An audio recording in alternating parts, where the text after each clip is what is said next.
Momento de escuchar el comentario de nuestro compañero Fausto Montes de Oca.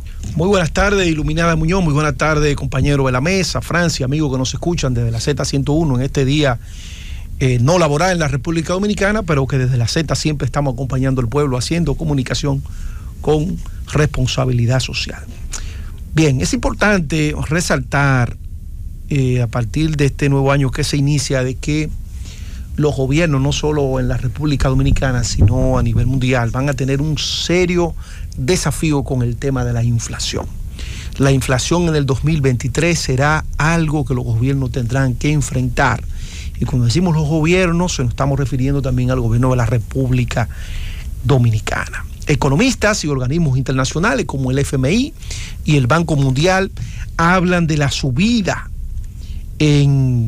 una inflación que impactará de tal manera que hace 4 décadas no impactaba tanto la inflación como lo va a hacer. Y esto va a traer como vía de consecuencia que los bolsillos de los dominicanos van a tener que apretarse. O sea, la economía de los dominicanos, clase media, dominicanos que dependen de un salario, va a tener cierta situación. El FMI establece que la inflación caerá un 4%, pero ese 4% será menor que lo que pasó antes de la pandemia. De manera que aún mejorando un poco, estaremos en una condición también un poco, vamos a decir, mucho peor que como estaban en la época prepandemia.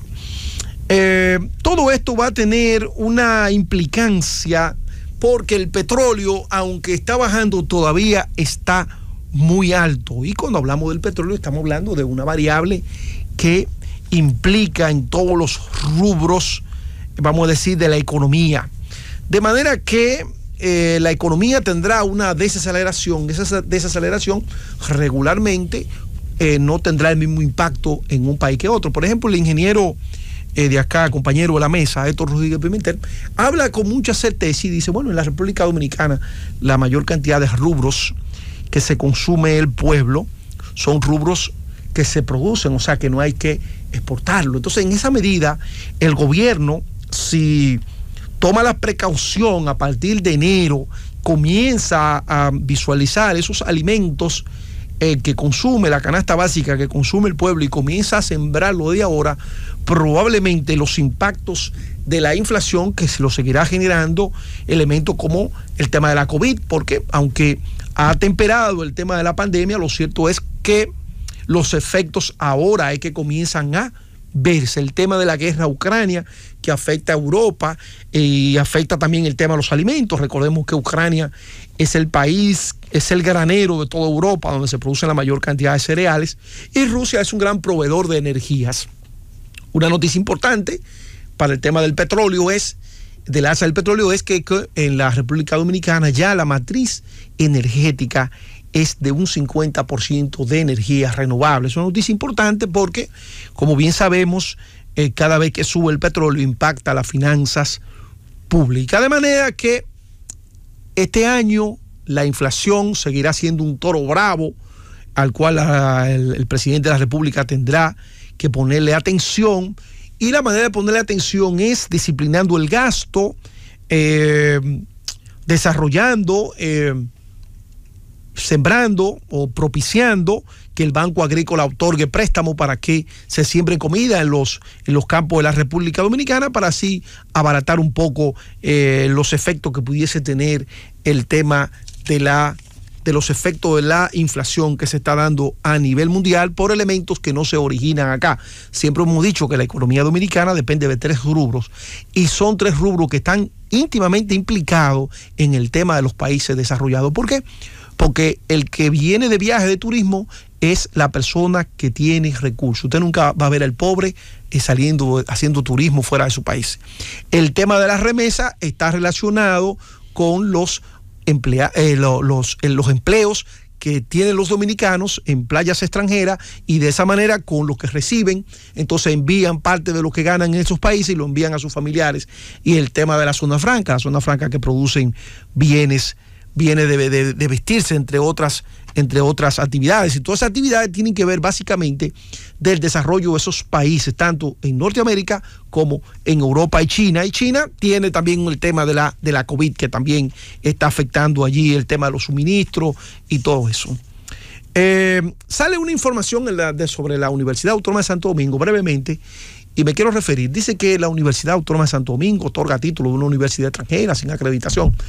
Y yo digo, pero esto tiene que ser una noticia falsa, porque la universidad, y precisamente la MESI la veo que opina al respecto, pero es que la universidad no te recibe un documento si ese documento no está acreditado por la MESI. Entonces veo que la MESI dice que ha tenido problemas con esa institución, porque esa institución no se somete a ningún tipo de reglamentación. Entonces yo me pregunto, ¿cómo va a ir a la universidad un documento sin pasar por la MESI? Si la MESI dice que tiene problemas con esa institución, entonces no está acreditando los estudios que esa institución otorga, o sea, los títulos que otorga esa institución. Entonces, para llegar a la Universidad Autónoma de Santo Domingo, la universidad, por sus departamentos, siempre va a exigir que cada título de grado, de posgrado, de doctorado, debe de ir acompañado de una acreditación, de un aval de la MESI. Entonces, no entendí esa noticia que aparece en un diario de circulación nacional. Señores, por último, la vuelta de Lula en el Brasil marca el inicio del progresismo en América Latina. Lula realmente genera mucha ilusión, porque en los gobiernos de Lula se implementaron gobiernos de cero hambre, se implementaron políticas de alto impacto para paliar la desigualdad social que hay en ese país. Brasil es uno de los países más desiguales que tenemos en América Latina y en todo el mundo. ¿Por qué?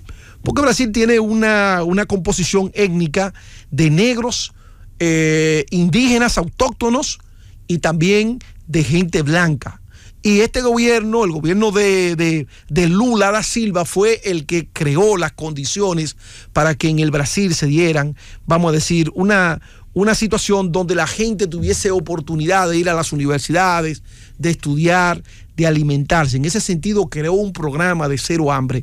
Ese programa de cero hambre impactó en más de 30 millones de brasileños y sacó más del 50%, convirtió más del 50% de esa población en clase media. Pero Lula da Silva, más allá de su partido, del PT, más allá de sus políticas progresistas, más allá de su ideología de izquierda, se benefició de una época de los commodities a muy buen precio a nivel mundial, donde China absorbía todos esos commodities que se producían desde Brasil. Pero resulta que hoy la realidad de Lula en el 2001 no es la misma realidad que Lula recibe. Empezando de por qué la oposición política que tiene Lula con el bolsonarismo es una oposición muy, muy radical. Inclusive ni la banda le entregó. Y ese bolsonarismo tiene más del 50% de los poderes de los representantes en el Congreso del Congreso brasileño. Entonces, esto hará conforme a una nueva realidad económica que hay en Brasil, conforme a una nueva realidad política que hay en el Brasil, indiscutiblemente que Lula no la tendrá consigo para convertirse en lo que muchos esperan, mucha ilusión que ha generado su triunfo, en lo que muchos esperan que él fue en el 2001, porque el contexto ha cambiado, la situación ha cambiado y Lula probablemente sea sometido a una situación que él no pueda dar el frente.